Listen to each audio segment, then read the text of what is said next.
Jatend migawo ma tudruok Elido Walo yango ni piny owacho oseketo kenge makare mag chwalo dongruoge mopogore kaluo. Kata kamano okwayo oganda ma kaluo mondo osir jatend piny William Ruto lwedo mondo dongruoge go ochop e yo makare. Millicent Adhiambo miyo walerno. E magawa masiala e kaunti ma Kisumu. Distinguished guests, ladies and gentlemen. Mine mawuok e gwenge mopogore e kaunti no oromo kod jotelo mag piny owacho mar yudo tiegruok e wi kaka ginyalo loso kendo chako grube manyalo konyogi kawo hola mag uwezo kod Hustler Fund mondo gibug godo ohelnigi. Jatend migawo mar tudruok Elido Walo mane oyuoro kanyo kaka wendo modhial kane loso e sach romono oyango ni romo makamano en achiel kuom yore ma piny owacho oketo mar siro mine ma johala matindo kaka achiel kuom okenge mag chwalo dongruok manitie e ajenda margi mar bottom up.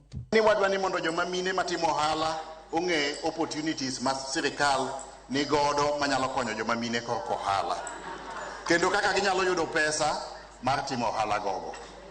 We must be in the forefront, in the forefront, kiwacho issues of development. Kiwacho issues magi leadership in the county and in the country. Nyaka mine be represented and our voice must be recorded. Kiniko history, we must be part of that history.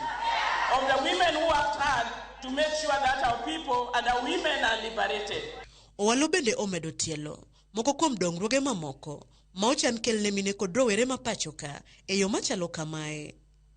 Wanyiso joma mine bende ni sirikal mar Kenya Kwanza ni kotel gi President William Ruto osewacho ni onge kamoro amora Kenya kama ibiro we chien korka dongruok.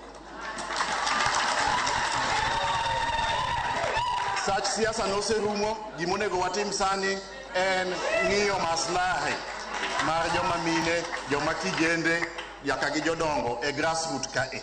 Wan gi mpango maber mar konyo mine, konyo kijende mondo gibed gi pesa mar ohala.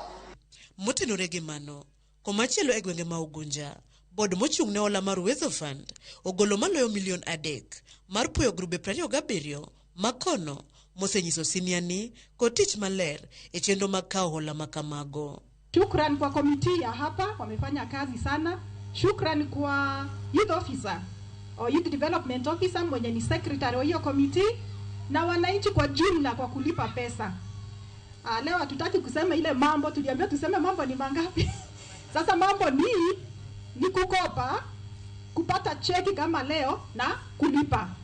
Jalup County Commissioner ma Ugunja James Aluodo okawo thuolo mar jiwo oganda makono mondo tim maber kod nafas ma sirikal ochiwo mag kawo holago mondo konygi kawo jiwo ni gin kaka jotelo gidhi wuotho ka gimedo lando injili e wi ber mag kawo hola makamago.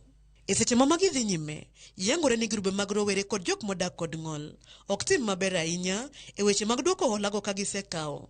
Gino mamiyo koro en ting' ne sirikal mondo ne ane matut kuma midhiero makamano wuokie. Youth groups default rate iko juu kidogo. Persons with disability, the special category, people who are able differently in those groups, tumepata kwamba default rate ni 100%. Kwa hivyo inataka tuwe na mafundisho tuone ni kwa nini default rate iko juu, and we sensitize them into taking more loans and we encourage them to repay so that others can also get the same money from the city. Millicent Adhiambo, Ramogi TV. Moko kuom nyamrerwa